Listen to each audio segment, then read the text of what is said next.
and welcome to another episode of Healing Art After Hours, where I upload videos of live Zoom creative workshops from my Healing Art Happy Hour meetups. I'm Shauna Robeson from Creating Space Coastal, and in today's video, I will be continuing to demonstrate coloring tools and techniques with oil, water-soluble, and chalk pastels, as well as Faber Castell Polychromos pencils. Handouts for the introduction to this topic are available for download at my shop at creatingspacecoastal.com. And as always, happy creating. All right, so I wanted to show you a few things. This is the examples. I've been posting the pictures on the meetup site, so you can go there to look at photos if you're not able to see them on the screen. But I just did some samples because I wanted you to see what you could do with different mediums on just a medium type paper. This isn't the highest quality coloring book.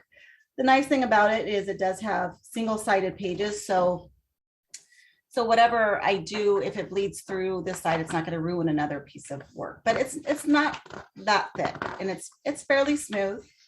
And so I wanted to try all of my different mediums just on this. So I've been making progress. I've been doing this all month. I've been coloring. So this is crayons. And to be honest, I would never choose crayons for a coloring medium choice personally. These are not the highest quality crayons. So Crayola crayons I would recommend.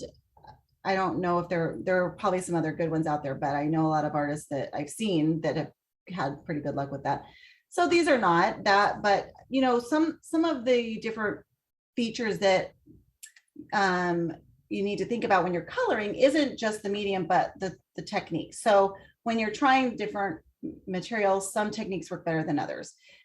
These crayons were really hard to blend and layer and get depths of color, but I was able to do a little bit with it. So but it does, you know, it depends on your color choice, the gradient of mixing colors, and also the contrast that you get. And the more you do that, the more you can ramp up your coloring. And I haven't done a ton of coloring. Coloring is just within the past few years since coloring has gotten popular. So I'm still working on my own skills. This is with the Studio Art oil pastel. Pastels are a little harder to get detail, but I was able to figure out some ways to do that, which I'll be demonstrating on my smaller project. These pastels are oil based, but they're water soluble. So you can lay it down, but then use a water brush pen to move the pigment around.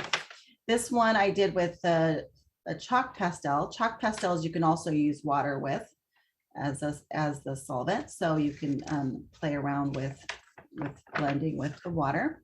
This is the ink tense pencils, which are water soluble, but like I was telling you before, it's more ink based. So once you move it, it doesn't move quite as fluid as a watercolor might, but also it depends on the paper. This paper is not designed for water medium, so it crinkles up. You can see it warps the paper a little bit. This is done with the Polychromos, which is the Faber Castell Polychromos, and that's an oil-based colored pencil. And with those, you can get a lot of different layers and you can really do some blending. And you'll notice I don't layer as much as some artists. Some artists really fill everything. There's no white space, it's all filled in, but I like to use the white of the paper to give me some of the highlights still. And maybe as I get more brave, I'll do more and more and more layering, but you can get some really rich colors with that the more you layer. And then this was done with the Prismacolor, and those are an oil-based, those are a wax-based colored pencil. And they're a nice if you're really interested in coloring, this is a good place to start, I would say, or color pencils in general, just because it's just easier to control the medium compared to some of those other ones that I talked about, like the pastels. Pastels are not designed for color pages or coloring. They're more for creating like drawings and more like paint, like almost like paintings. This is an example of these are some of my old color pages that when I was practicing different things.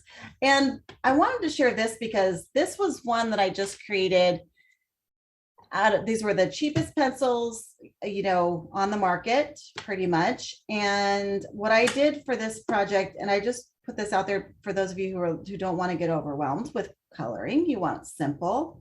I just randomly selected a color. I had a little cup of the pencils and I randomly selected one. I randomly selected an area and then I used that color there. So you can play, you know, you don't have to make it, you know, I'm trying to show you some ways you can maybe ramp up your coloring techniques, but just doing basic colorings with whatever you have, whatever materials, whatever quality materials you have, and not making it too complicated, you know, as long as it's not stressful, that's the more important thing. So having fun. So, you know, make it as simple or as complex as you want. The thing is, you can go from really simple to really complex and really increase your skill level in just coloring. Okay, for these coloring samples that I'm going to be doing, I'm using the Classic Crest Cover Solar White. It's a Nina cardstock. It's 80 pound, and for most of my card making, it's what I have been using, and I might try the 110 next, but it's, you know, it's a decent thickness. It's not real thick and it's a smooth texture. So that's what I'll be coloring. And I just printed off these color pages from online. I also have the stamp of this particular design. And I'm just going to do samples of the same thing with different mediums. So you can just get like a sampling of them. One thing I would recommend if you're interested in coloring or, you know, any pigmented medium is a color wheel, because this does really help you simplify some of the, you know, deciding which colors to pick, because that is an important aspect of really, you know, what your finished product's going to look like, is if you know what to pick or how to pick colors. Now, the colors across from each other, which are complementary colors on the color wheel, if they're across from each other, they tend to bring out each other. So I'm using like this is an orange, more of an orange than a red, and kind of a yellow green. So the orange is here, and this is kind of a turquoise. So it's close to across, but you can see they really bring out each other. They kind of make each other pop on the page. But you do have to be careful with the medium if you have a transparent medium, because if you layer complementary colors, then they do start to gray each other out. They sort of cancel each other out and become a little bit gray for a brown scale, which is nice for doing some shadowing effects like that, but it may muddy up your image. So you have to be careful, because these are a transparent medium. This was crayon that I did last time. And then tonight I'm going to go ahead and just do a sample with the oil pastels. Now, as I said before, oil pastels are not designed for coloring necessarily in color pages, because they're really designed to be loose and kind of messy. They're not really great for doing small details. So, but I will show you how you can use them and how you can maybe get a little bit more details if you want, and have fun with them. That's the more important thing. I have these lying around. I haven't really used them all that much. So it's been fun learning, you know, and playing with using these different mediums that I typically don't choose. Okay, so I have this stump here. This is a blending stump that you can use for drawing. And in order to get pigment off of the edge, if you are using this type of thing, or a tortillon, is to use sandpaper, and you just sand off the tip. I'm going to also be using, and these are a little bit easier, the Q-tips or my fingers. That's the easiest thing sometimes, but it can be messy. So if you're going to use your fingers, have some baby wipes handy to clean them off so you don't mix your colors. Now, what I typically do is use one finger for one thing and then a different finger for another thing. You can also roll up some paper towel or tissue to use that for blending. So it depends on how much detail you want. If I want some real detail, I'm going to use probably a small, I have this little small blending stump, and that's what I use to try to get some of the little detail. So I'm going to have that ready as well. So just have those things handy. Okay. Now with oil pastels, you don't really color like you do with a crayon. You just lay some color down because you're going to move the color on the page. It's almost like you're putting down paint and then you're moving the paint around. So you're just going to be placing color where you want it, and then you're going to be playing with it with your blending techniques. I'm going to try to use a similar color scheme here. It would be a little bit tricky to try to keep these little dots a different color because, like I said, this is not a medium that is easy to control with details. I'm just basically putting some little scribbles of color. Let me move this up a little bit closer here so you can see what I'm doing. I'm just placing some color down. And then I want to create a little bit of a shadow on the left side because I'm thinking that light is coming maybe in this direction. So I'm going to place the same colors, but a darker shade. So I'm just going to drop a few of the darker shade in there. I don't want too much because I don't want it, a little goes a long way. Okay, so, and then on the other one, I'm going to do some red.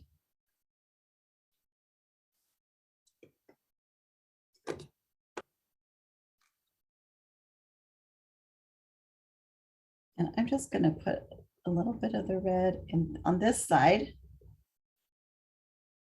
And then I can kind of move it to the other side. And I want some shadows here. So I'm going to put a little bit of some gray. I'm just dabbing in some colors. Just putting some little dots. Like literally just placing the pigment on the page.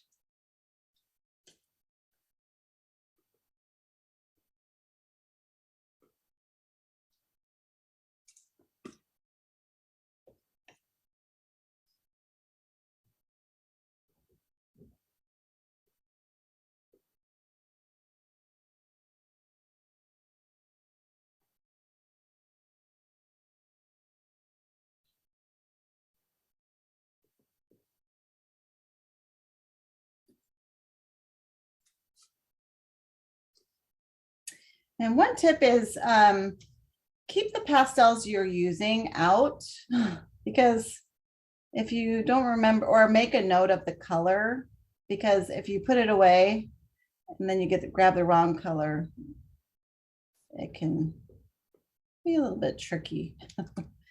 I've done that before. I think I've got the right color.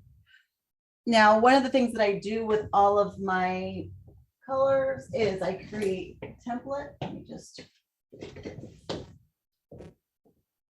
I do a swatch of all of my colors. So I have a sample I can look at to see what they all look like. And I do that with all of my different mediums so I can refer back to it and say, oh, I really like that color, because sometimes they don't look the same here as they do when they're on the page. So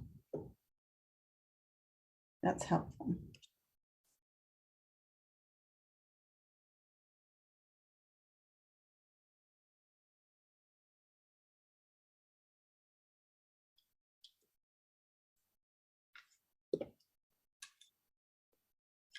I want these guys to be a little bit darker, so I'm going to just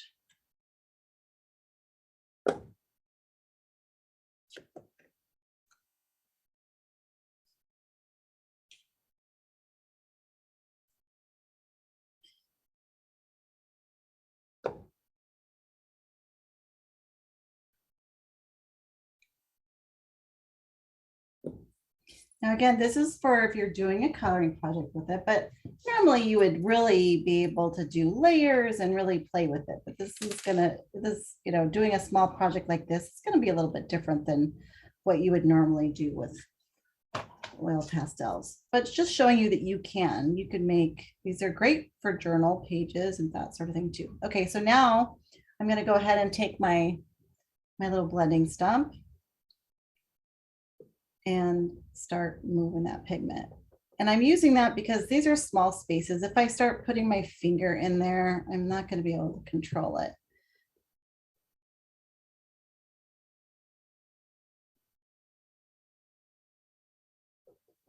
And let's see if I can put some more in there.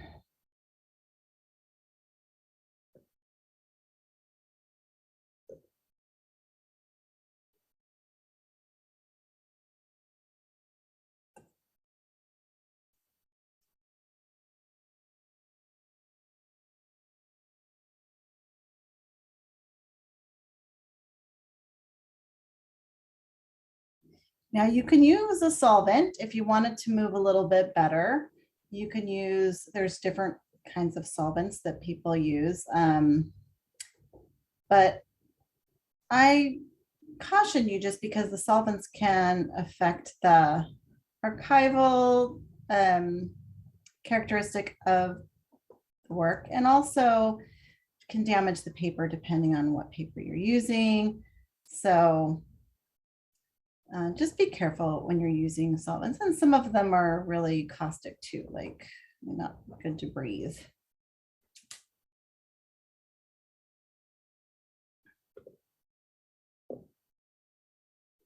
Maybe I want to bring a little bit of some orange into like brighter side of that. Brighten up the red.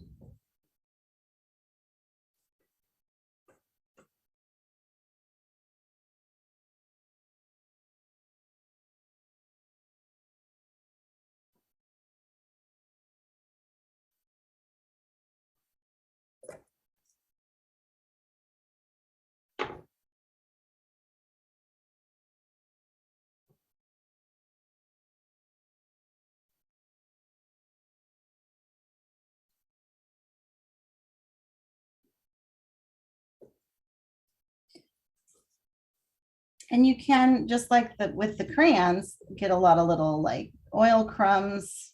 So that can be messy too.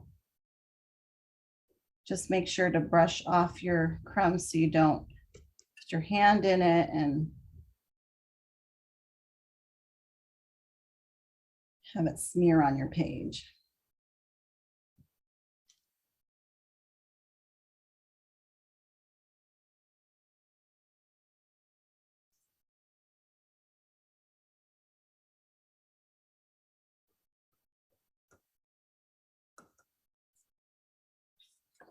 And I use, I think this is a drafting brush, but I've also used one of those shoe polisher brushes.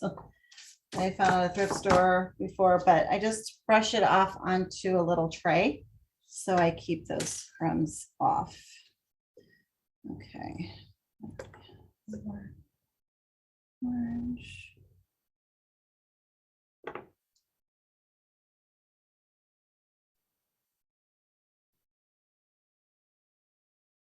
The more you build these up, the more blending ability they get, the more layers. Some people lay down a color all the way across and then something on top of it, and then they really start to blend good once you get that, because the wax just moves it around, moves that pigment around. These are Sorry, I missed. What is that thing that you're rubbing the pastel with? This is a blending stump. They come in different sizes. This is just a small variation. It's called a blending stump. You can use a Q-tip too.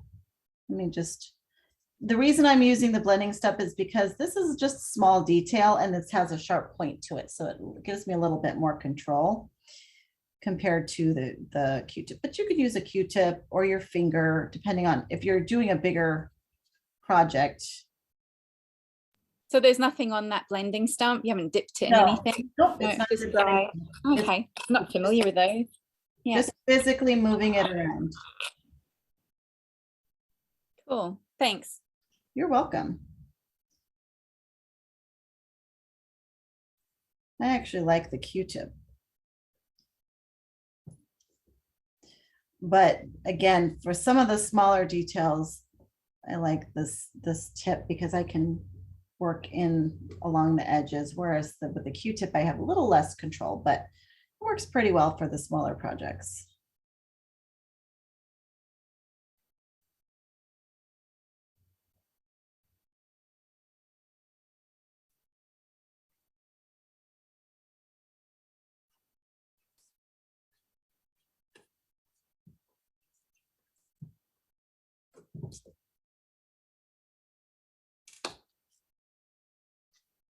And I'm just using a clean side when I start the new color.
And then sometimes what I'll do if I'm really doing a small area is I will take the small blending stump. Of course, I'm trying to find my color here. And I'll even just put a little bit of I'll just scrape a little bit onto the tip and put it down that way.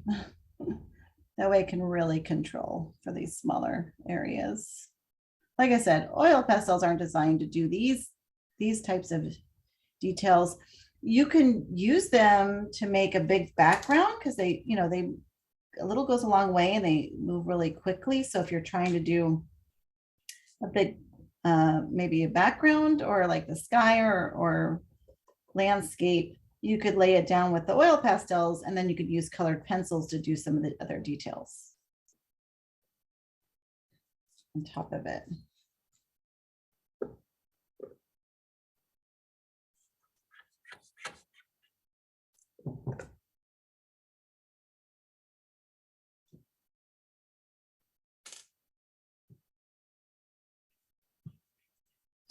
The paper is gonna, depending on the paper you're doing it on, it's all gonna change the behavior of the medium too. So there are better papers to use for this.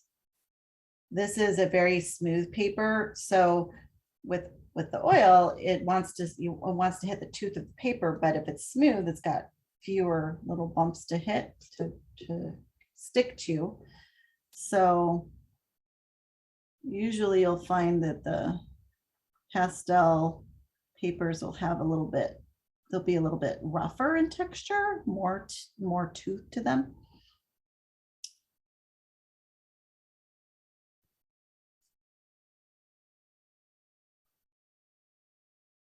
All right. More. Now with the crayon, I wasn't able to get it to layer. Once I put a color down, it was really hard to get it to mix on there. But the oil pastels work much better that way. Where I can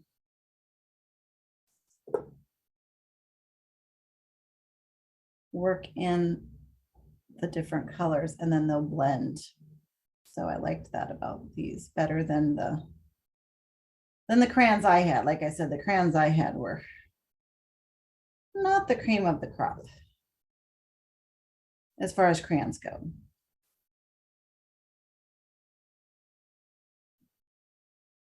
I actually got those to do some other project that I was like where you melt the crayons. So I just wanted some cheap crayons because I didn't care. Now I got a little bit of green where I didn't want it. And erasing oil pastels be tricky, and erasing anything that's not the typical thing. You can erase the colored pencils. I have a variety of erasing. Show you my erasing kit. I have different erasers. This is actually for detail. It's a power eraser. So if I think I might be able to erase it with just a white polymer eraser, I might try that because I can use detail, and it's just this little cheek part here. So I'm going to try that and see if that cleans it up. And sure enough, it does. Cleans it right up. And with this, you can basically sharpen the tip so it's a nice point. So if you just need to create a highlight, this is a way I can use, for example, let's say I got too much color and I really wanted this side to have more of a highlight. I can pick up some of that pigment with this. Just make sure to wipe it off on paper so that you get the pigment off, because it does stick to it. And this is just that white polymer eraser. Sometimes I will also use this. This is a sand eraser, which is used primarily for ink. And what it does is it essentially takes some of the layer of the paper off. So you have to be really careful with it. And I also have this dual pencil eraser that I can sharpen for details, and it has the sand eraser on one side. So if I want something that's real detailed, I can use that as well. And again, it'll pick up some of the paper, so you have to be careful not to damage your paper, but it will take some things off that maybe the white eraser doesn't take off. So I've used both. This has the regular, this one's just like a rubber eraser, and then this one is the sand eraser.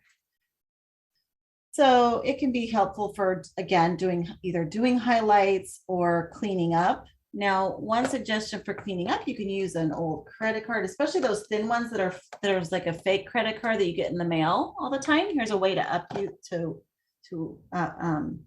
repurpose them. Let's say you have an area, a straight edge that you want to erase. You can use the edge of the credit card to block out where you don't want to erase. And then this isn't a straight edge exactly, but if you had a straight edge of your page that you did want to erase, you could use this. And then that way you don't erase where you don't want to erase. This is actually an erasing shield, I think it's called. It's really, really thin metal. And so it's for basically you can erase inside these lines if you're trying to erase the specific highlight or whatever. But you can use, like I said, just an old, maybe a cash card that you have, or those fake ones that come in the mail. Like I said, those are a little thinner. The thinner it is, the better. And you could use that as an eraser guide. And then you can use even just one of these erasers and use that as a guide to get a straight line erase. So there you go. Okay. Little side trip. Okay. Let's see, we got some greens.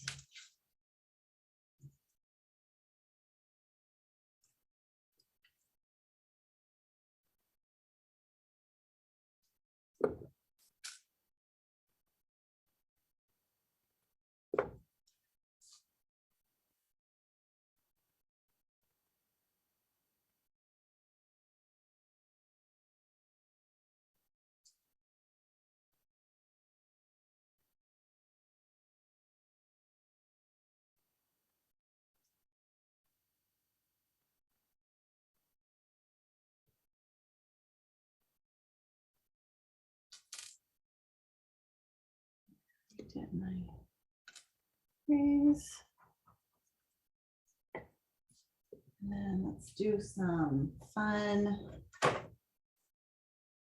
going to show you how it is on bigger areas, because that's really where it becomes more fun to play with. So let me just play around with this ground here.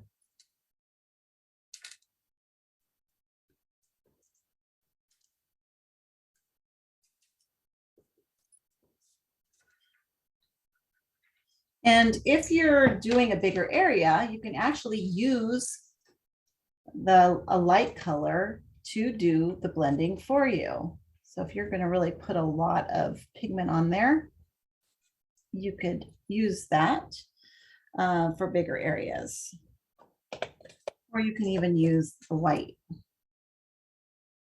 The white will add a little bit more, some fun variation.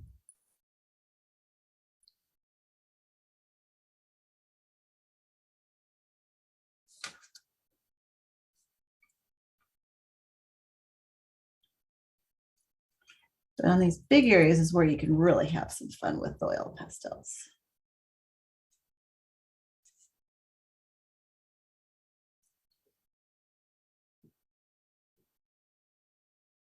This is just the white with a little bit of the blue left on it. It's gonna throw it up in the sky. It's like a little bit of snowstorm coming in. All right, so there we go. There's another little, oops.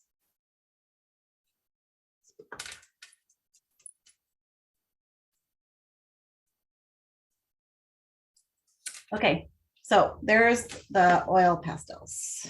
All right. And you can spend as little or as long a time as you want playing with any medium. I just have to remember, oh yeah, I want to cover a lot of different things, so I better get moving.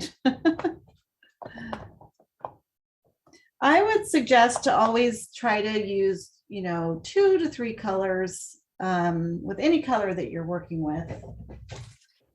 2 to 3 shades of it. And that's going to really, if you have it, if you don't have 3 shades of red, you can always use a little bit of the complementary color and white to lighten it. So I'll show you an example of that. Okay, next, let's do the water-soluble oil. Oh man, time just flies, you guys.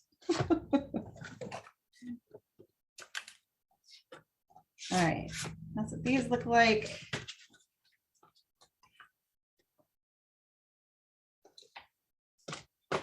Very similar to the other oil pastels, except for that you can actually use some water, like a water brush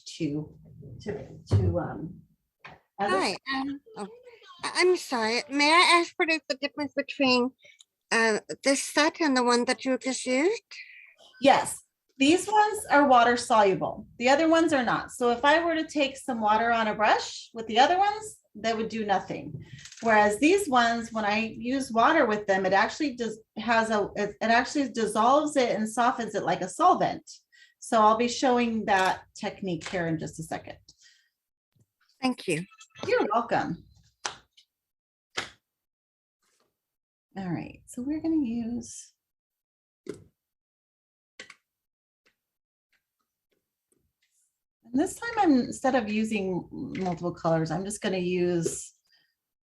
try to use some other, do the complementary. So if I look at across from red, it's green.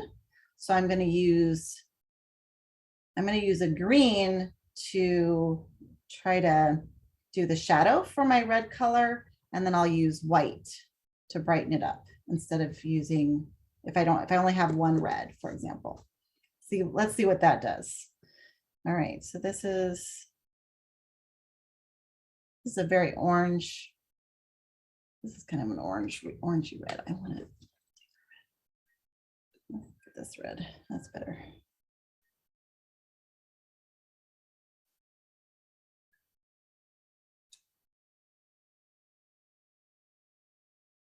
So for the highlighted side, I'm gonna just use the white. And I can even just blend it with the white. Let me bring you closer. So you can see that just kind of blends that there. And then I'm going to take this green and I'm going to just put a little bit in there because I don't want it to dominate. I just want it to create kind of a shadow. So it's going to subdue that red right at the bottom and darken it. Just a little bit of the green. And then for this one up here, I'm going to use my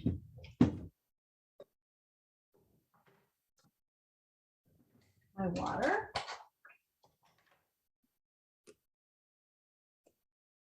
Now I could use a water brush. I could use this water brush too, but I'm just going to use a regular, just a cheap paintbrush, synthetic. And you want the bristles to be pretty firm because you want it, you're trying to, you know, move it around on the page a little bit. So not too much water.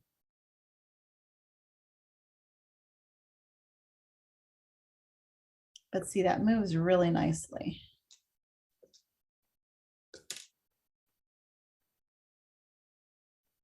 That's going to make it nice and smooth.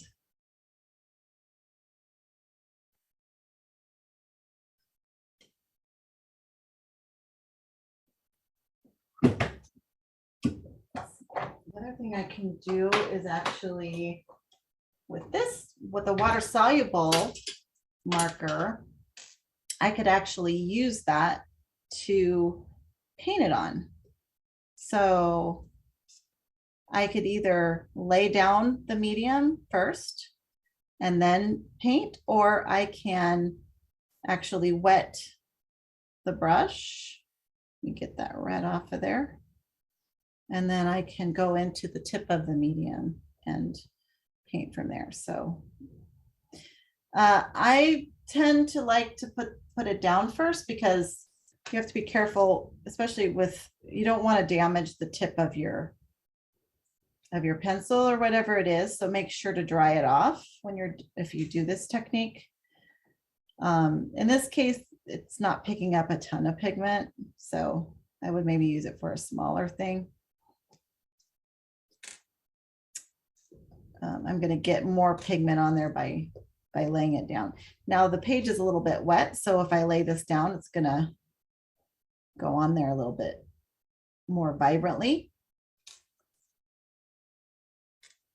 And I'm going to do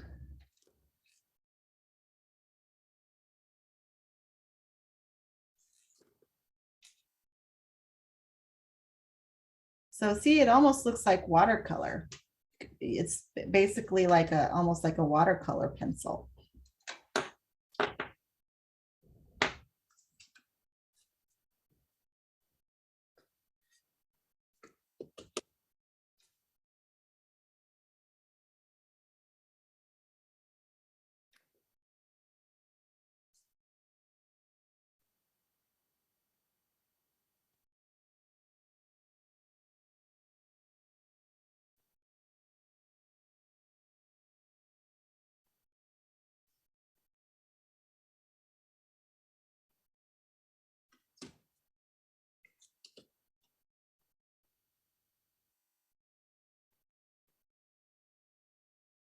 Adding a little bit of black to my gray just to create a contrast in there. Make sure I don't have any color still on my brush.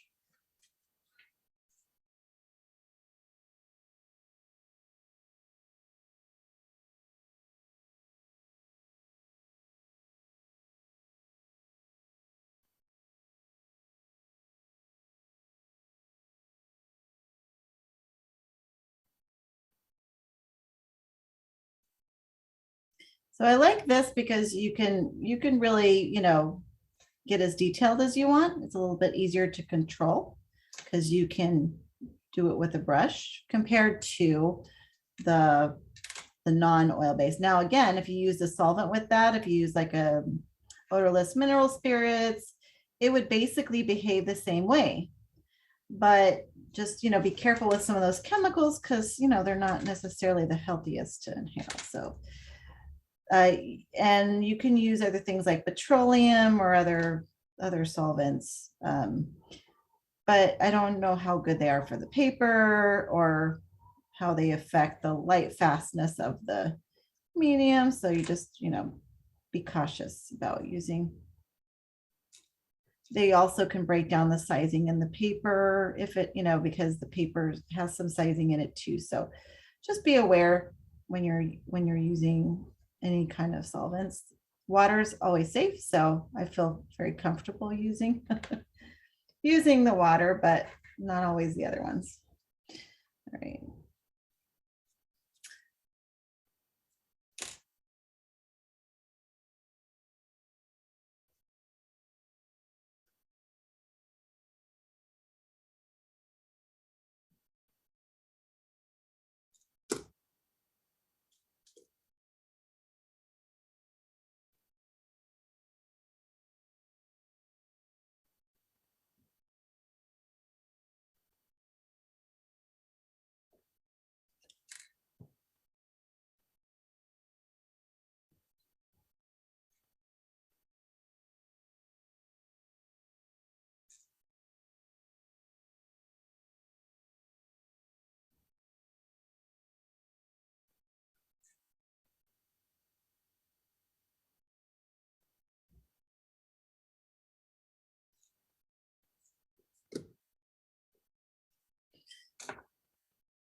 I'm just putting a little bit of that green there.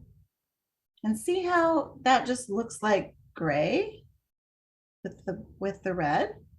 It just really tones down that red and makes it almost like a gray. And I really like using that as a shadow or a low light because I think it's a little more natural looking than if you were to use black, for example.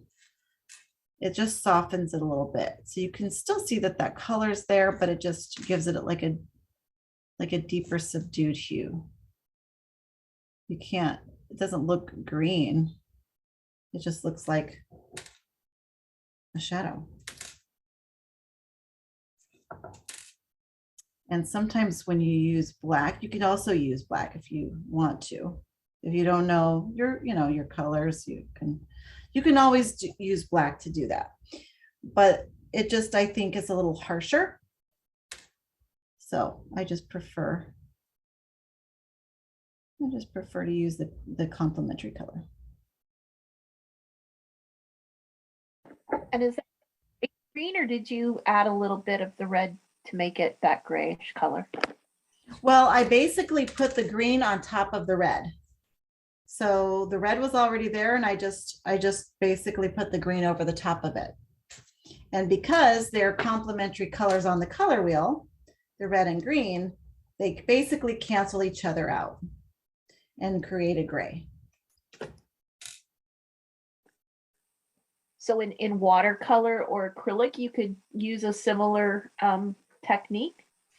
Now with acrylics, because acrylics are not transparent yet, definitely in watercolor you do, and that's why it's so important, I think, to have the color wheel. It talks a lot about it. It even shows examples. If you were to add, for example, this shows if I add red to any of these colors, this is what it's going to do.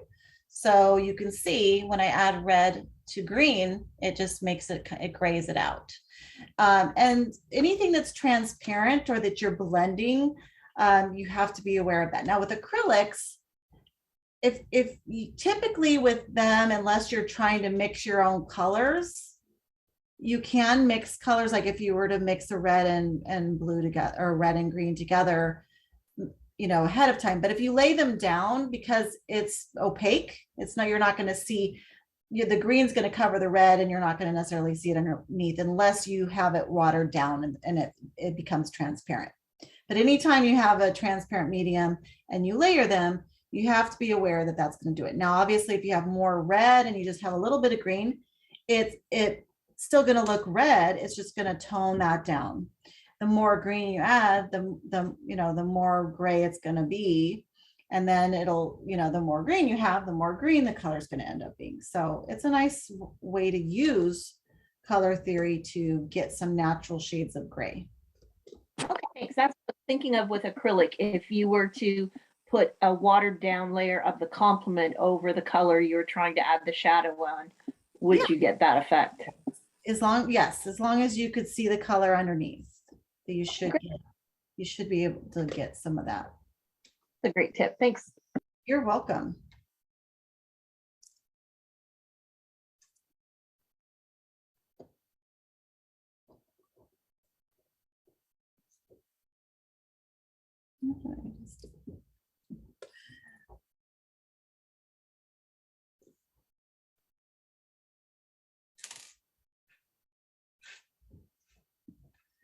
Okay, and I'm going to do that again. Let's see, this is a kind of a orangey red. So I'm going to look across, and the turquoise is across from orange red.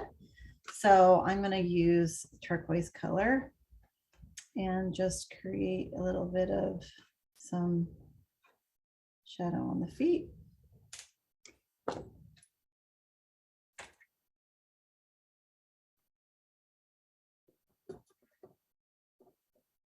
And that's even true if you just, let's say you just don't want it to be that bright.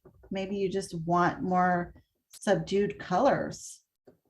All you have to do is just add a little bit of that complementary color and you really tone it down. Yeah, a little bit too much, more complementary than the original color there. So you have to be careful. Take some practice. Didn't mean to make the feet disappear.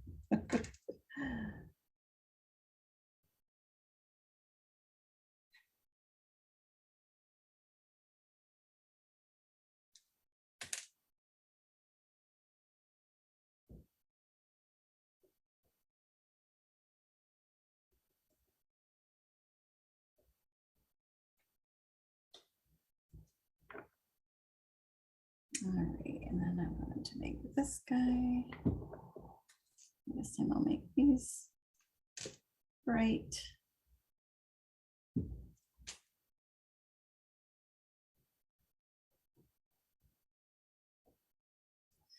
So I laid down both colors, and then I'm going to use the lighter color, and I'm just going to blend it with the lighter color.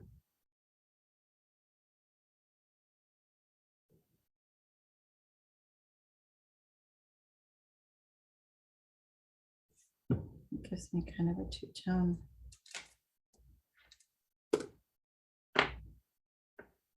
effect. Maybe I want to lighten up the top part of that, or this side. Maybe I want it a little lighter over there. I could just use the white and it lightens that side up.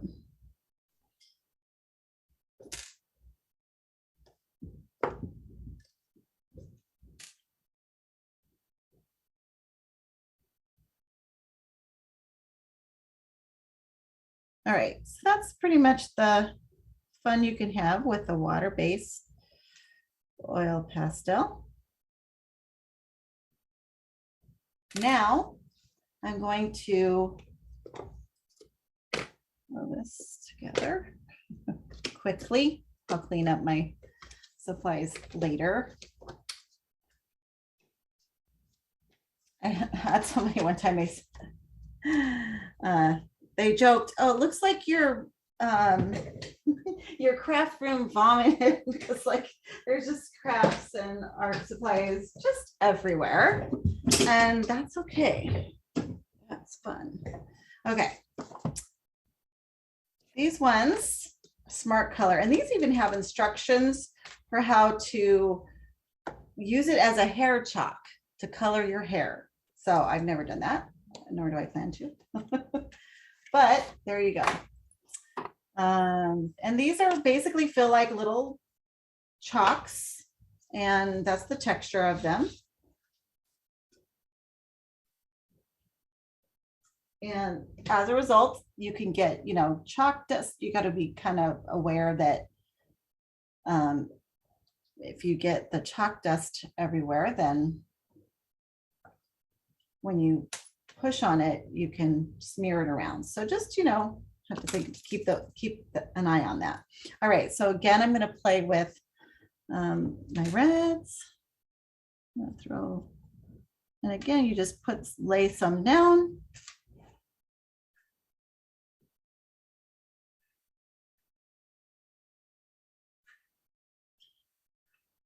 You can, because you'll see there's a lot of little chalk dust that will naturally show up there.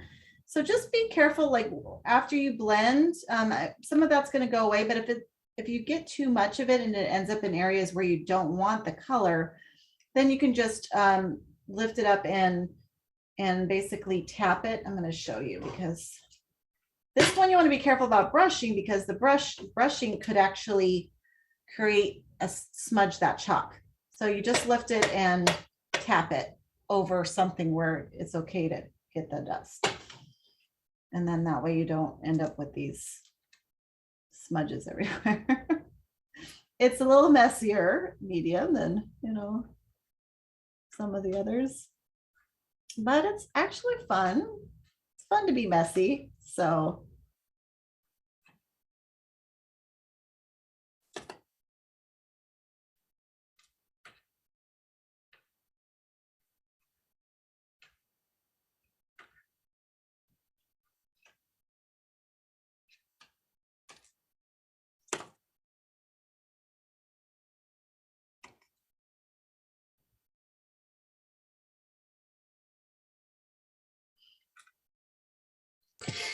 So this is a chalk.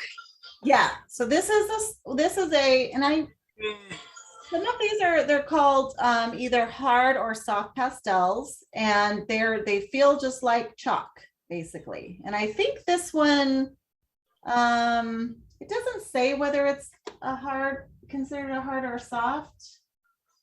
It just says, oh no, very soft touch. So maybe this is a softer one. So some of them are a little bit firmer and some of them are a little softer.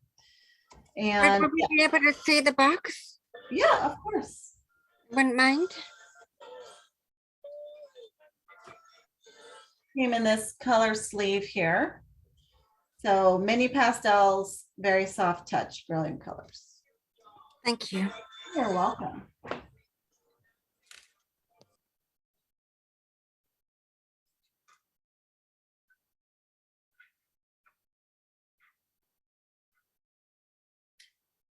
Now these move very easily with very little effort compared to the oil pastels, which take a little bit more work. These ones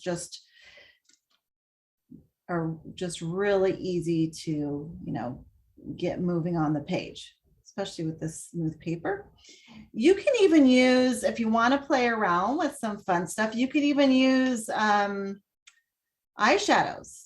So let's say you have an old palette of eyeshadows that you could care less about. Again, this is for if you're doing it for your own, your own journaling, not probably if you're doing artwork, because I don't know how archival friendly those things are, but a lot of them have mica as one of the ingredients in them, which is, just a pigmented dust. And a lot of them have glitter and things like that. So you could play around with eyeshadows as a pigment. And a lot of them are shimmery. You have some matte ones. So if you don't have the chalk pastels and you want to try it out, go grab some of your, 80s eyeshadows and go to town.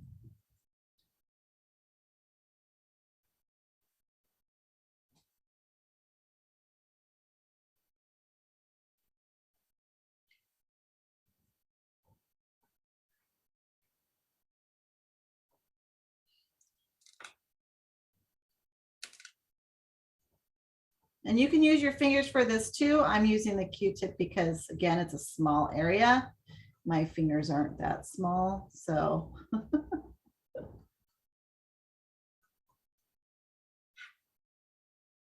And you can see a little goes a long way. So I probably could have put, you know, less pigment down if I wanted a lighter, lighter spaces, you know, like a lighter side. But I can also, let's try, see if we can pick up some of that pigment with just erasing. See if we can bring back some of those highlights that we want. And we can. Now be careful if you are using water with these, not to try to erase if your paper's wet, because it'll just tear your paper up. And that's not good. I missed the line here, so you can clean up edges with the eraser.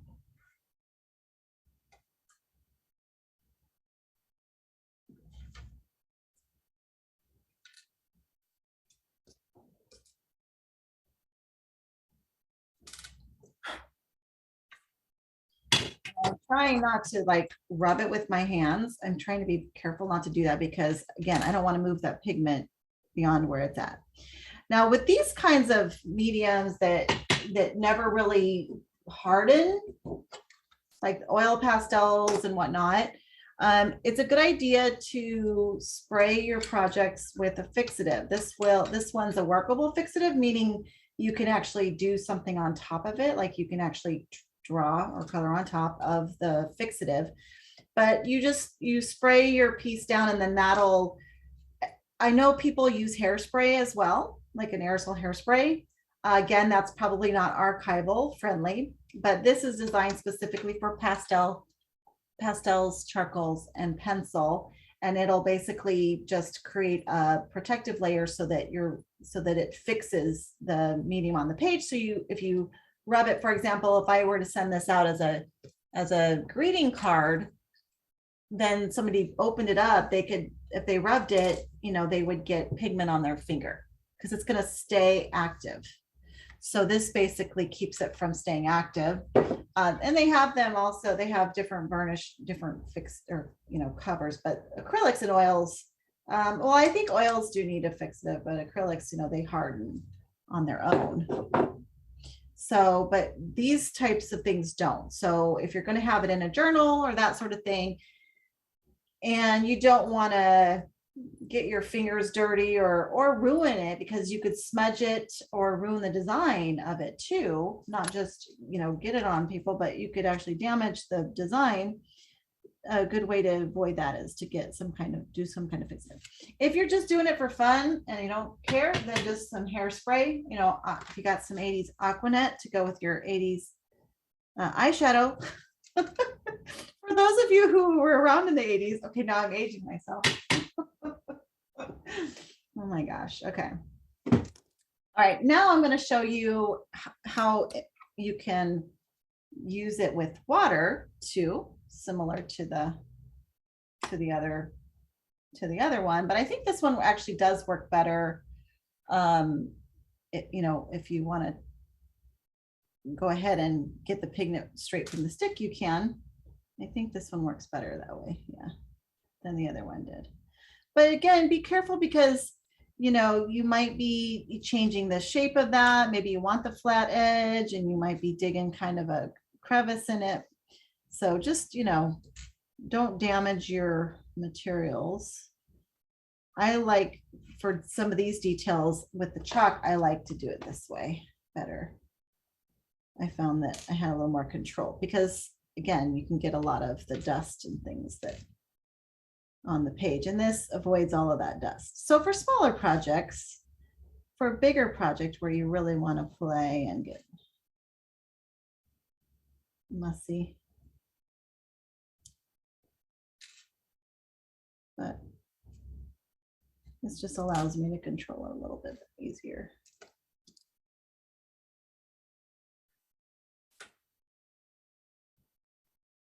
And you could also do that with just even dry. You could just use a Q-tip. I'm going to go to the dry side of the, and I'm just putting a little bit of chalk on the Q-tip, kind of like a makeup applicator. And I can lay that down too.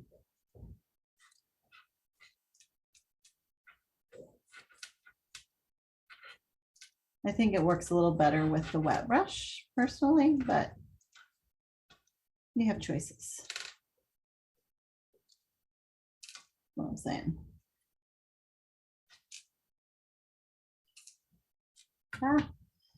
Again.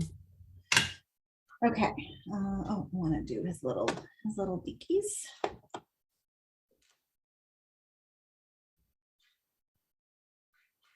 And feet.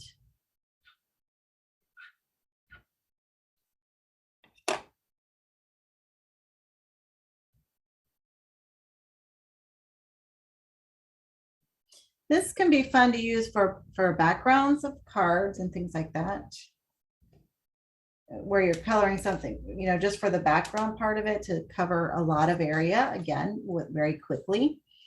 All right, I'm going to play around with the snow.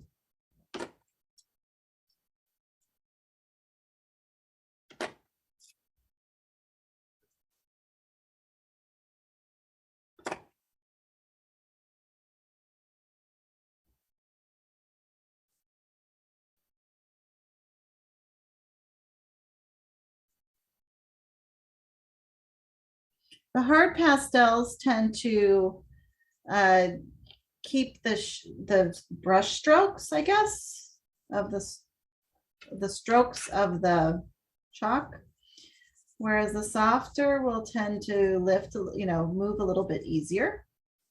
I think these are soft because it did show a few of those, and you can do that too. Like if you go back in, let's say you want a few little lines, you could just not rub them out as hard, and you can keep those lines in there or not rub them at all. So, you know, play around, and then I'm going to bring a little bit up there. Voila. Okay. Fun with soft pastels. Okay. How are we doing on time? Oh, we're at 8:19. Okay, let me try to at least get one more. Yeah. I mean, I could do this all night.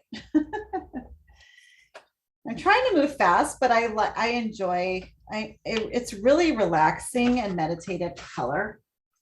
I've been really enjoying, and I'll just sit and listen, you know, like I'll sit with my boyfriend, he's watching a show, and or, you know, we're watching a show, but I color and I listen, and then I look when I feel like I need to.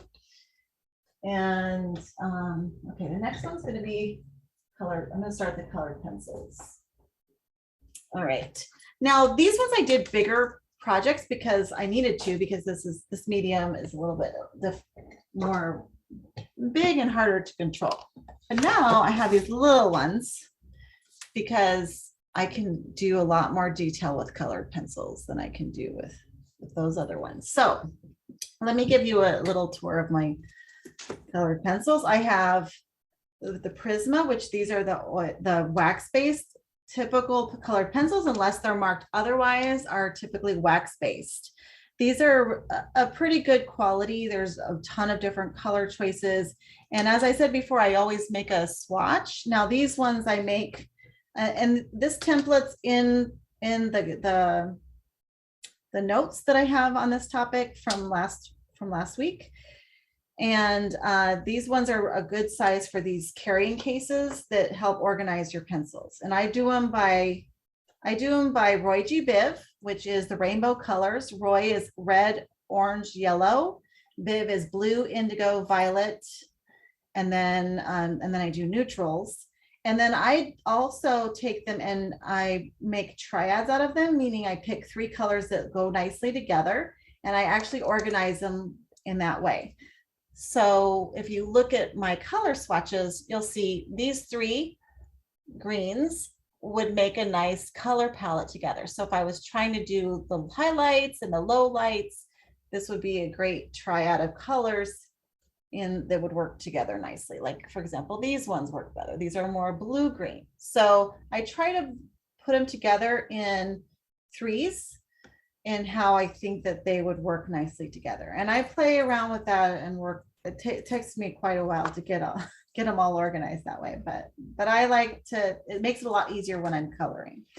So I think this is 150 colors that I have in the Prismacolor. So I have the most colors in the Prismacolor. They're very soft and they're very easy to blend and layer. And the one challenge with it being a softer lead compared to, let's say, in the oil-based, is that they can break. And also they dull a lot quicker than a harder lead. So just being aware of how the different ones behave. This is my watercolor set. This is by Faber Castell, and Albic Dur is the name of the series. And these are all watercolor based.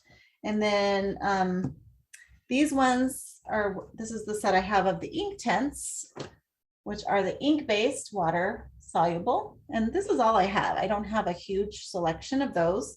So I have to really work with blending with those. And then I have some more, an extra set of Prismacolors. And then these are the set I have, and they're fairly small set too. But the Faber Castell, the Polychromos. So these are oil-based. The good thing about these is they do blend and layer really well, meaning even though I don't have as big of a choice of colors as I do in the Prismacolors, I can blend colors. I can mix two together. So you could practice on a side page to see if you're getting the color that you want when you mix the two colors together. But if I only had the basic color, I could still create all, several more shades of the colors just from using my primary colors. All right, so the first one I think I'm gonna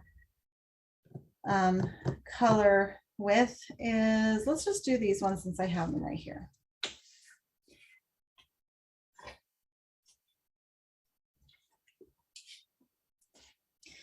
Now, one thing about using colored pencils and really getting the depth that you want is patience. It does take a little bit of patience if you want to get really the richness of the layers and all that. So be willing to take your time if you want to get to that level. If you're not worried about it, just don't worry about it. That's creative license. This is a little gadget that I have that can help keep you from smearing your color page when you're coloring, because it won't put your oils of your skin on the page, and it'll help you. It won't activate the pencils as much. So I just want to show that since I have it out, but I'm not going to use them right now. All right, so I'm going to pick a couple. I'm going to look at my palette. I'm going to say, okay, what color red do I want? And sometimes what they look like here and what they look like here is different. So it's always good to check your swatches. So I think I'm going to do, I like this 219.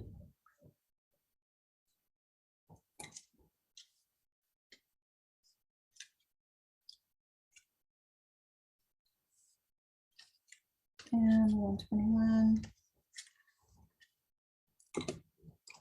And then I'm going to use the green as my shadow again.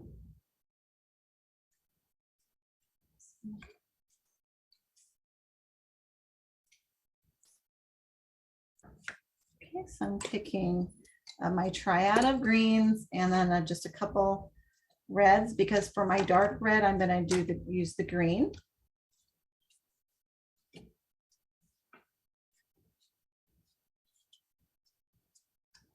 And then grays. And then we'll play around with snow colors.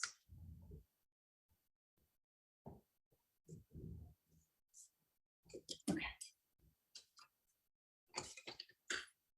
Now, sometimes what I'll do if I'm working on a project a long time, is I will still put them back where they go, but I'll reverse them. So I'll make the pencil lead face down. That way, maybe I want to put this away and go back to it another time. I know which colors I've been using and I don't have to try to remember, especially when you have a lot of colors. So that's one way I can stay organized while I'm working on a project or bigger project. Maybe I want to, like I said, want to clean up and get back to it. Otherwise, you can just pull out all your colors and keep them out if you don't have, an organizer. Okay.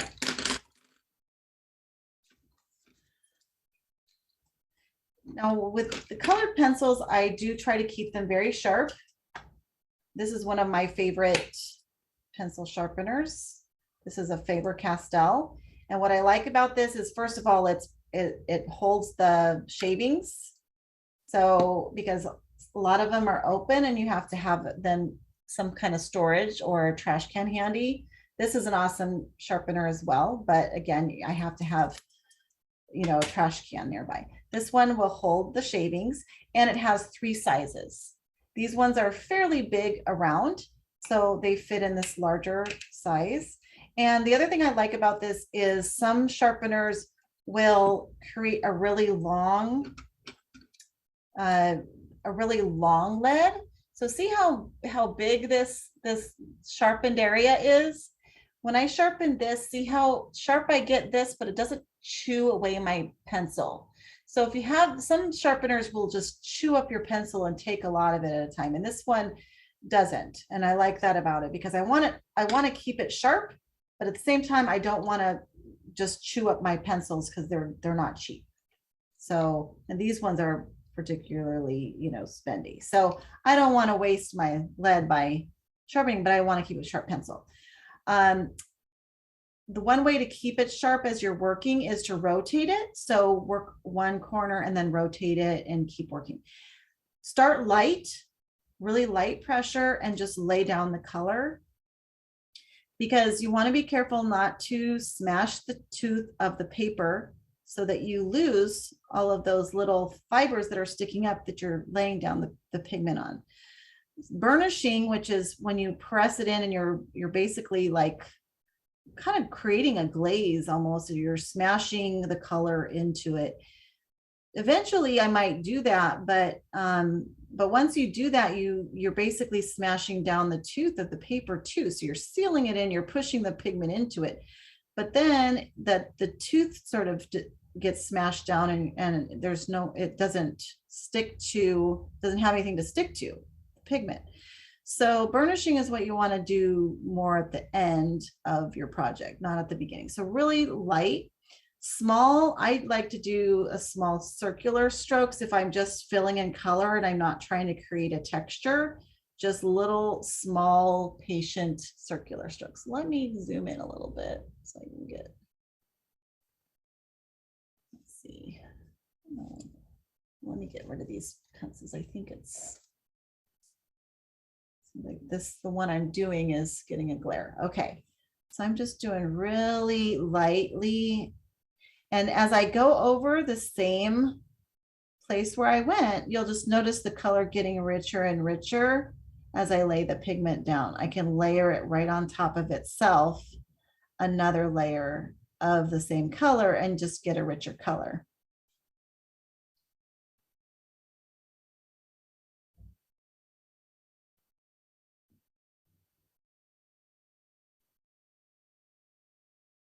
And the oil, the polychromos, they're, one of their benefits is that they, like I said, they're really good at layering. Sometimes with the wax pencils, eventually, especially the lower price point ones, have a lot of wax in them, and it kind of seals the paper with wax, and eventually you just don't have anything for the color to stick to. So they don't layer. They don't always layer as well as this one. This one will lets you layer more layers. That way you can play around with more fine tuning the color. For example, you can lay multiple shades, get a deeper color, that sort of thing. Some of the lower price point color pencils just don't have a lot of pigment in them compared to the wax. And that's the difference between any high quality versus low quality pigmented medium is the pigment to binder ratio, how much wax, how much of the what holds it together compared to the pigment, and of course the quality of the pigment too. But one of the important factors is, you know, do you have a lot of concentration of that pigment? And the higher end you go, the more pigment you're going to get. So this color, if I was using something from the dollar store, might take me 5 layers to get this level of color because I just can't get enough pigment on there. That makes sense.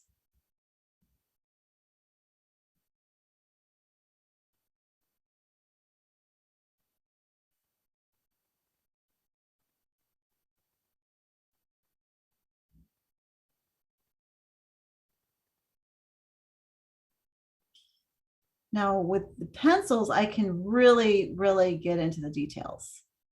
And that's what's really cool about these is, you know, I can get these little, you know, I could just sharpen this pencil. This is a harder lead than the wax based as well. So I can get a nice sharp tip and it'll go for quite a ways before it gets dull. Some of the softer ones, they're nice and soft and creamy, but they do dull up a lot quicker. So you have to sharpen them more often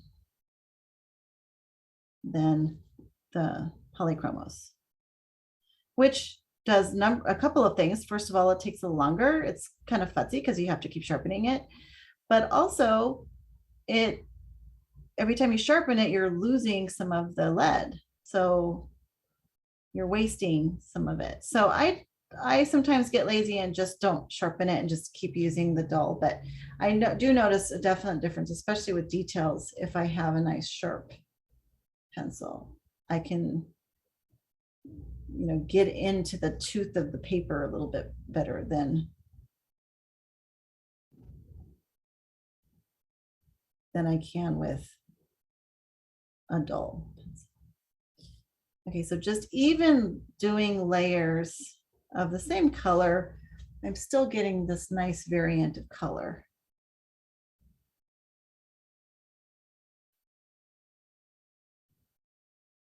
And I can just keep layering and keep adding more and more pigment. Okay. Now I'm going to take my lighter color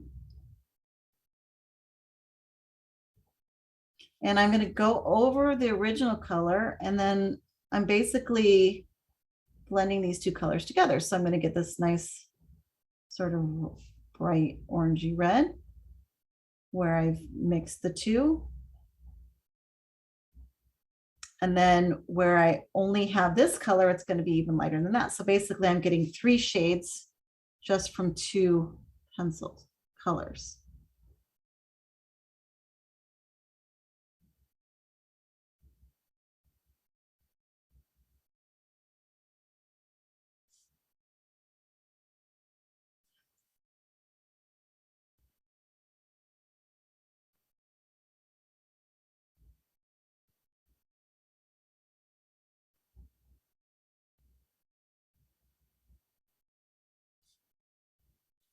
And I want a little bit of more light in the middle. So I'm just gonna lift a little pigment with my eraser here in the middle. All right, and now I'm going to use the green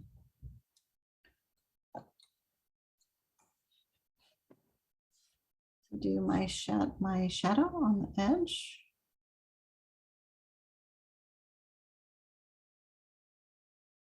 I could even use a blue and it would create like a purple-ish shadow, which would be fine too. If you like that better.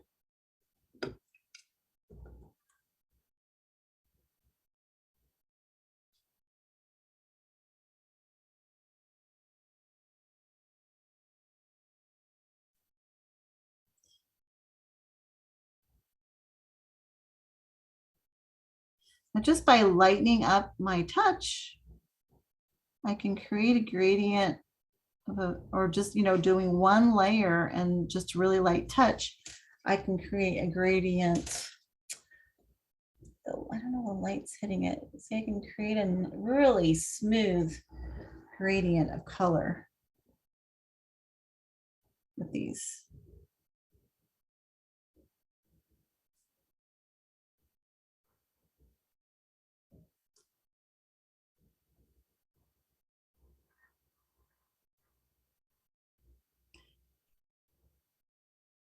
Now, once I feel like I've got my color in there, I can even make them more smooth by using a blender. This is actually, I believe this is for a wax-based pencil, but it does work for my oil-based pencils as well. But this is where I would go in and do the burnishing. This is the last step of, once I have all of my pigment down.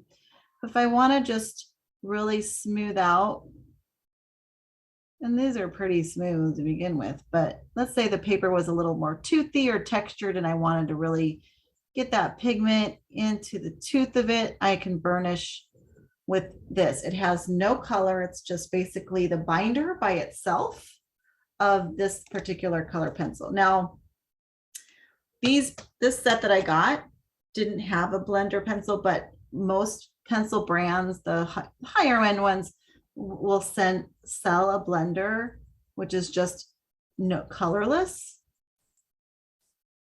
binder. Is essentially so it'll move that pigment around. You can also use the white pencil of any brand, but I do caution you to using that because it will lighten up your color.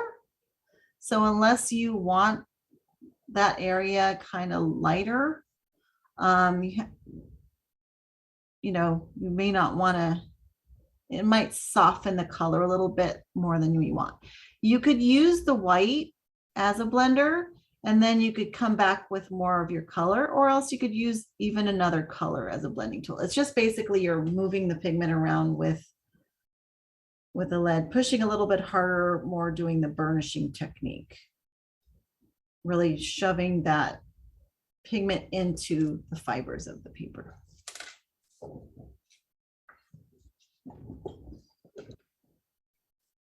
Now in this case, because these pencils I can sharpen and I can get better detail, I can play around with the little circles on the hat. Shauna, the camera's kind of blurring a little bit. Sorry, that's because I put my hand in there. The autofocus feature. I was trying not to interrupt by talking. I was trying to type it, without interrupting you. Yeah, it's not your work. It's the picture is so far away that, like right now, I still can't see detail. And I was just wondering if it could be like brought a little closer and, so that we could see, because I know every time you move, it blurs, which is fine. But when you're not working on it and we still can't see it anymore when we were seeing it earlier, that's what I was asking for. One of the challenges is that this is a smaller project, so it does look a little bit, and unfortunately the tripod I use doesn't go down further than I'm currently at. So, but I can bring it up to show you I'll bring it up to show you some of the details more. Well, so, the whole class has been fine so far. That's the only reason why I commented was because, this particular project right now with the color pencil, I couldn't. Well, that's because are they bigger? Are they actually bigger? Yeah, these are actually bigger. So that's the issue, is that these are actually bigger, and so it's easier to see. This is the and because because I can use them for cards, so I just making them smaller. So sorry about that. That's okay. I hate to say anything in the class, but now it explains it so much, because I thought, I wonder what happened from the last one to this one, and now we know. Yeah, so I'll just try to bring it up to you a little bit more frequently. How's that? Well, I don't want to bother you. No bother. I mean, I'm doing this for you guys, so I want to hear if you guys are, struggling. to see something. So I appreciate the feedback. Never Okay, never thank you. hesitate to let me know what I can do to make it better for you. Thank you. So in this case, because these little, and I think part of the issue is I feel like this light is there.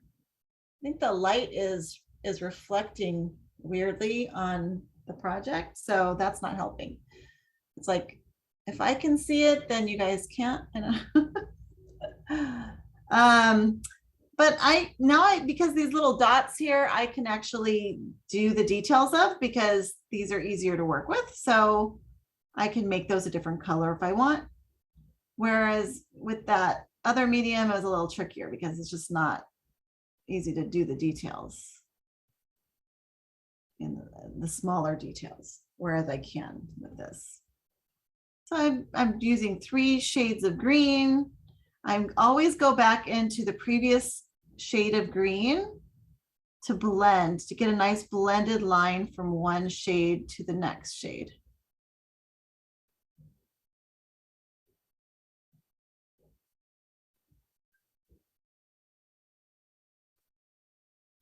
And you can always go back as many times as you want. So now I'm going back to my middle green.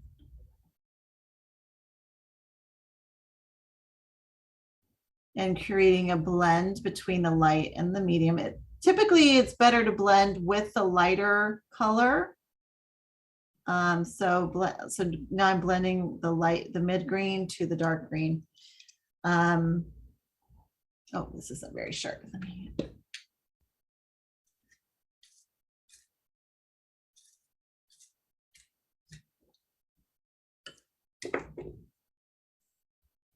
Maybe someday I'll invest in a better tripod.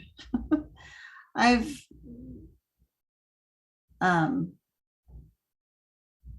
would like to have a better camera rig because I know I have some limitations with this. I did get this new camera that is better than the camera the webcam that I had, but maybe someday I'll be able to find a better rig. Question about the shading. Yeah. For translucent materials or colored pencil, you use the opposite color on the color wheel to tone it down. What would be a good color contrast tone down for gray?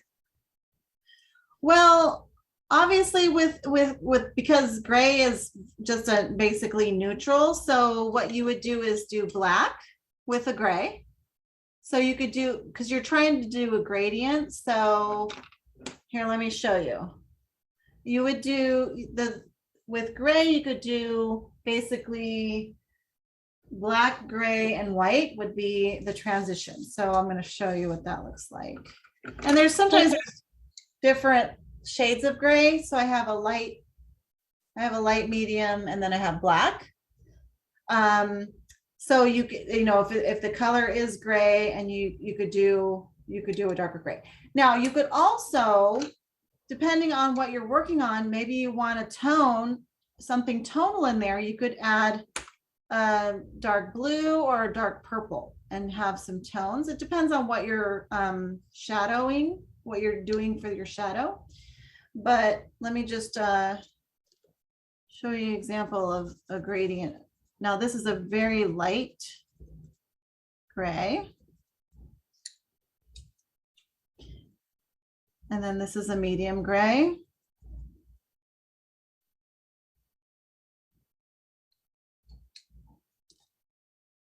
And then this is black.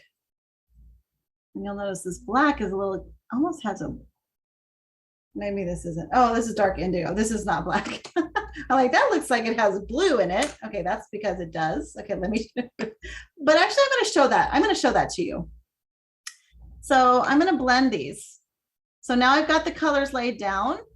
I've got the light gray. Now I'm going to take the light gray again, and I'm going to blend between the light and the dark gray to get a nice soft feathered edge. And I'm basically just blending those two colors together. Now I'm going to take the medium gray and I'm going to blend these two colors together.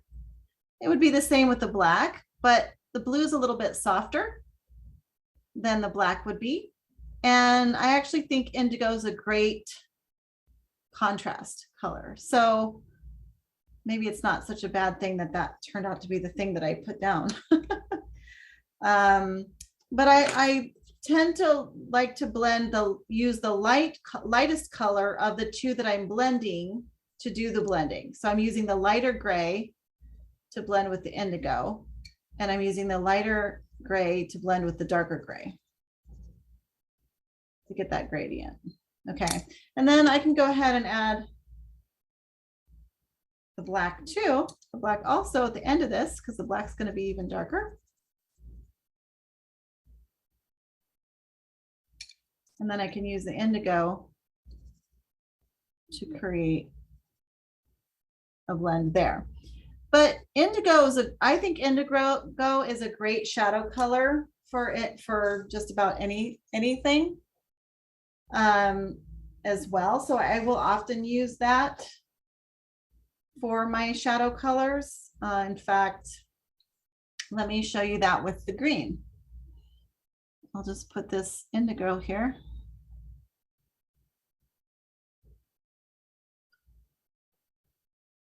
You could also do a really deep violet.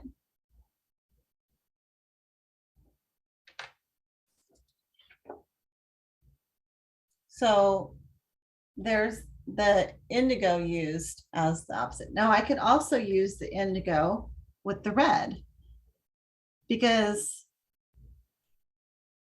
it's not exactly right across on the color wheel, but it creates almost like a purple, which is a nice shadow color for red. So maybe I want everything to be in blue tones because this is a winter scene. So I could use indigo for all of my shadow. I could even use it for the white. This is indigo is one of my favorite colors because I think it's so versatile.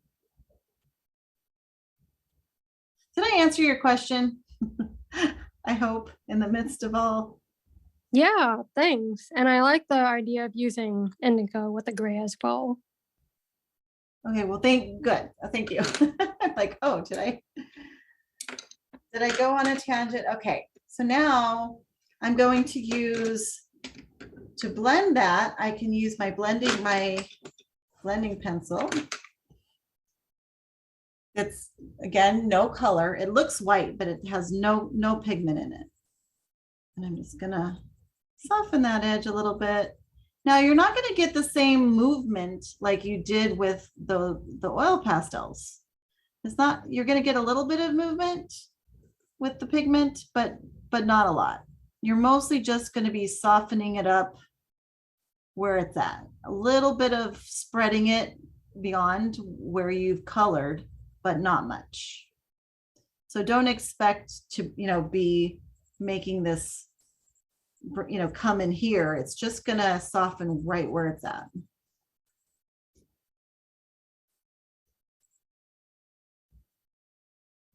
Like just smudging, basically. Now, again, you can use the smudging tool, the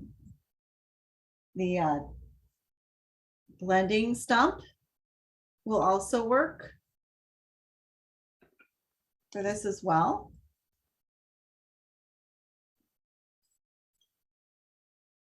If you're using the blender pencil, just make sure if you're changing colors to scribble it on a blank sheet of paper so that you don't put the other color down when you're going to the next color, or it'll muddy up your colors.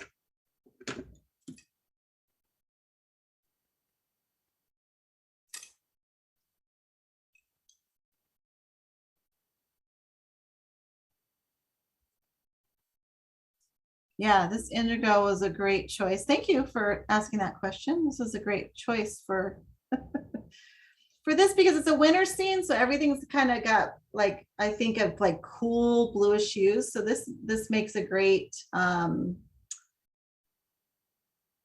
accent color and shadow color for this project. So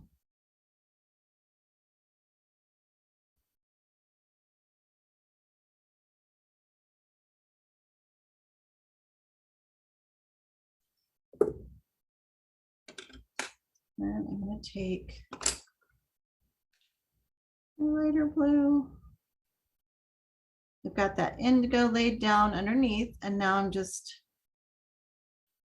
putting this blue, and it's going to basically soften that indigo. It's going to blend with the indigo underneath.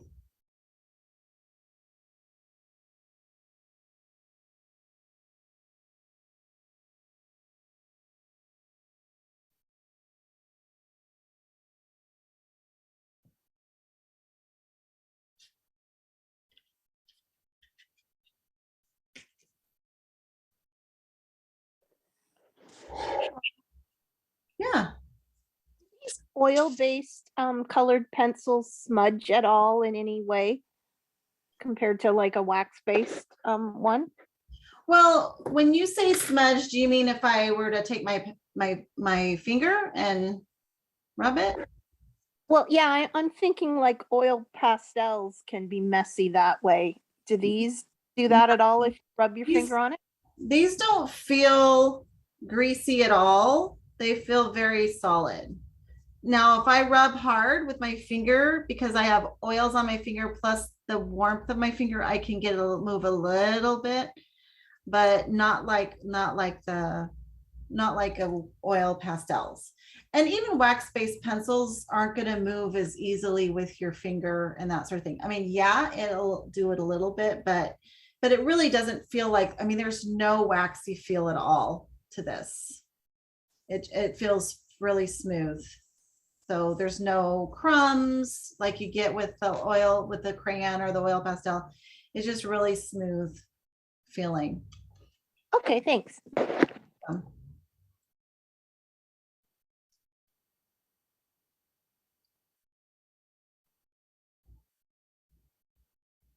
And while you can do a fixative on this as well, and any color pencils, like I would be less concerned about sending this out. I would feel fine sending this out without a fixative. And same with the wax pencils. I don't feel like they're, I mean, unless you do really, really, really heavy layers of the pencil, then you might get a bit of wax buildup, but that could come off, or could be, I mean, any of it could be moved if you rubbed, if you rubbed it hard or whatever. But I don't tend to do that with my color pencils. But I would definitely do it with an oil pastel, because they're just sitting on top of the page more, and they're just so, I don't know, for lack of a better word, mobile. It's easy to have it lift from the page, I think. So, all right, and I'm going to do these little dots.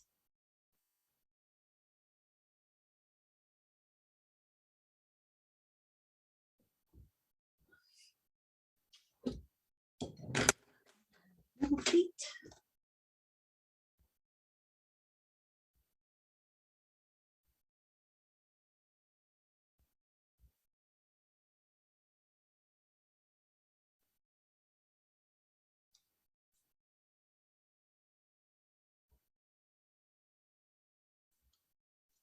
So really with the oil pencils, oh, it's almost 9. Okay. I mean, I could keep, like I said, I could still layer more. If I wanted this red more vibrant, I could keep working with it. I don't know why it's having such a hard time focusing tonight. But now I'm going to go in with the color, and I'm going to do some burnishing, and look at it, still laying down pigment. Still, I can still make it even brighter. So I really, these are really nice pencils. These are definitely artist grade and they are more expensive. So you don't need to start there. For sure. If you're going to start, you could start with just the wax-based colored pencils. They're very easy to find everywhere. If you want to get some really good artist level, the Prismacolor is very popular with a lot of artists at a mid-range price. So, okay. There is. Shauna, what is burnishing? So burnishing is basically you're putting pressure down and you're smashing, you're basically pushing a firm pressure on the page, and it's pushing that pigment down in and pushing that color into the fibers of the paper. So you're almost creating like a shiny, especially if it's wax based or oil based, you're gonna create almost like a shiny effect. But it's just basically putting pressure down and smashing it into the paper. And you can use another color of, you could use the same color pencil. You can use a different colored pencil, or you can use a blender. The blender is just basically, it's the binder without pigment. So it won't be laying any color down. And then also a common one that people use is the white. But again, if I use the white and I don't want it to be a lighter color, it's going to subdue the color a little bit. So it depends on what what look you're trying to get. So I don't use the white unless I really want to lighten up what it is I'm doing. I'll just use the colored pencils or the blender. Typically, I just do it with the colored pencils that I'm using when I'm blending it. So yeah, that's burnishing. Just, it's hard to tell because you can't see that I'm putting more pressure. But that's the last thing you want to do, because like I said, once you push down the tooth of the paper, you're kind of sealing the pigment in, and you lose all the fibers that are sticking up the tooth of the paper, and which is what catches the pigment. So it's really the last stage of what you want to do, because it's harder to layer on top of it. You can with these, you can, because the oil base is a little bit more forgiving. The wax can really be a little more challenging to do that with. Like once you've smashed it in there, you get a kind of a waxy base that seals the surface, and it's hard to get it to add more layers of color depending on the pencils that you have. All right, so that is the oil-based Polychromos, and we're already at 9. So I'm trying to whip these out as fast as I can, but I also want to make sure that I cover all the techniques with them. With the other colored pencils, I'm going to be doing some similar things, except for, the watercolor pencils are going to be a little bit different. The wax base is going to be very similar, but I'm just going to do that next time, so you can see the difference of how that works. And really a lot of what you can't see, because it's not obvious, is how things feel when they lay down the color. If you have the dollar store colored pencils, you have to work really hard to get the pigment down. They just it doesn't go on there like butter. Like if you have nice pencils, you can feel that they just go on there smoothly, and you can really blend them and layer them, and they play nice together. Some of the other ones, because they're so high in wax, just like I struggled with the crayons to get layers, because it just doesn't have enough pigment. So if you do find you have frustration when you're using colored pencils, just be aware it could be the quality of the pencils you have. You might try a different brand, or research and see what other people say about the colored pencils that they use, and at least maybe you could try a friend's or something like that and see if you get different results. It may not be your technique, it may be the materials that you're using. All right, I'm going to go pause my video here.